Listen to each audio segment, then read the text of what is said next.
বাবার কবরের পাশে সমাহিত হলেন সাবেক প্রতিমন্ত্রী মিজানুর রহমান সিনহা।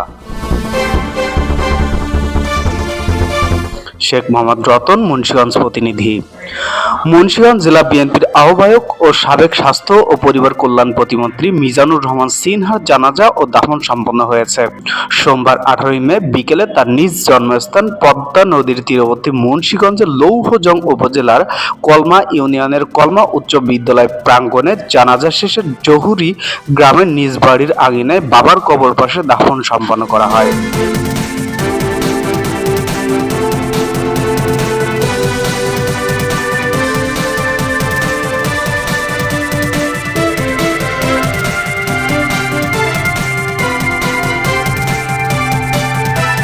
এর আগে সোমবার দুপুরে মিজানুর রহমান সিনহার মরদেহ তার গ্রামের বাড়িতে নিয়ে এলে এক হৃদয় বিদারক দৃশ্যের অবতারণা হয়।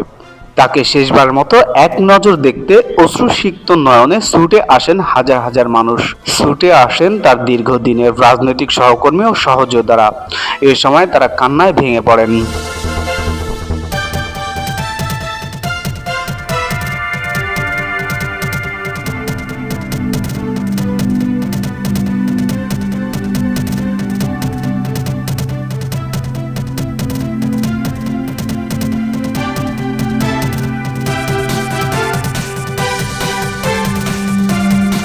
বর্ষিয়ান এই রাজনীতিবিদ সিঙ্গাপুরের একটি হাসপাতালে চিকিৎসাধীন অবস্থায় শুক্রবার 15 মে রাত 2টার দিকে শেষ নিঃশ্বাস ত্যাগ করেন। Khairul Bashar, the financial post.